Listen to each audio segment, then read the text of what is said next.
Ito idol, pang video kasi setup din natin ito. Ito time viewers kung paano daw ang connection ng DVD player to amplifier. So Mega Pro man yan o mapa Platinum, pareho lang din ang magiging connection natin dito. So isasama na rin natin dito idol, yung mayroong ginagamit tayong equalizer dito at saka mixer. Dahil ibang viewers natin, may ganitong setup sa kanilang pang video. Okay, may mixer, equalizer, DVD player at saka amplifier. So unahin natin yung tanong ng viewers natin. So hindi pa kasi lahat ng viewers natin talagang alam yung ganitong setup dahil yung iba nag-uumpisa pa lang, kaya mayroon tayong video na ginawa nito para sa inyo to mga idol.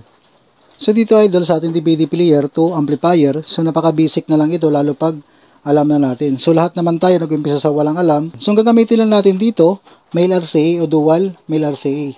Ito lang ang kukunin lang natin dito, yung pula at saka puti nito, itong RCA na to. Kasi yung dilaw na to, ito yung papunta sa ating TV. So output natin ito sa ating audio output. Left and right output ito.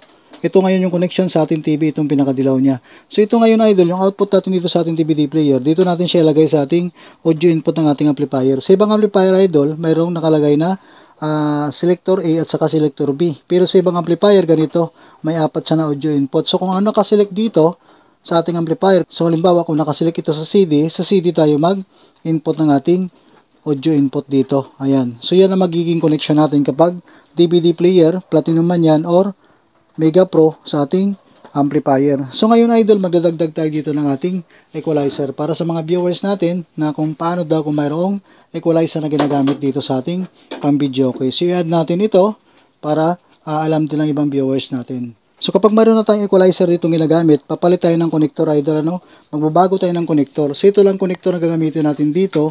Dalawang pares lang na ganito. Dual male RCA to dual TS na 6.35. So dalawang pares po yan. Ito yung lang gagamitin natin dito sa ganito. So mag-output lang tayo ulit dito sa ating DVD player.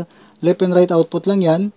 Papunta dito sa ating channel 1 input ng ating equalizer. So input tayo dito, channel 1, channel 2. Ayan. Tapos itong isa nating connector, nakapareho lang din ito na ginamit natin dito. Itong dual mono TS na 6.35 to dual male RCA, output tayo dito sa ating equalizer.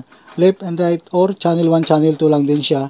Papunta dito ngayon ulit sa ating audio input ng ating amplifier. So, halimbawa, naka-CD tayo ulit dito. So, dito tayo mag-input. Yung nagagaling sa ating equalizer. So, ngayon idol, dito napapasok yung ating mixer. Paano ngayon pag nagdagdag tayo ng mixer sa ganitong setup? So, alisin muna natin yung mga connector natin para mas malinaw, So ito na ngayon, meron na tayong mixer na gagamitin dito. So ang gagamitin natin dito sa ating DVD player to mixer, ito pa rin siya, dual mono TS to dual male RCA. So mag-output tayo dito sa ating output ng ating DVD player. Left and right output lang din yan. Tapos itong mono TS natin, dito natin siya input sa ating 6 and 7 ng ating mixer. Halimbawa, 7 channel yung ating mixer, so dito tayo mag-input sa ating 6 and 7. Sa iba idol, 3 and 4 kapag 4 channel. Dito tayo mag-input yung nagagaling sa ating DVD player. So dito sa ating mixer, papunta dito sa ating equalizer, itong connector na gagamitin natin, dual mono TS to dual XLR male. So output tayo dito sa ating mixer, left and right output. Tapos papunta ito ngayon sa channel 1, channel 2 ng ating equalizer dito. Ito, XLR natin, dito tayo mag-input. Naka-input dito, yung nagagaling sa ating mixer.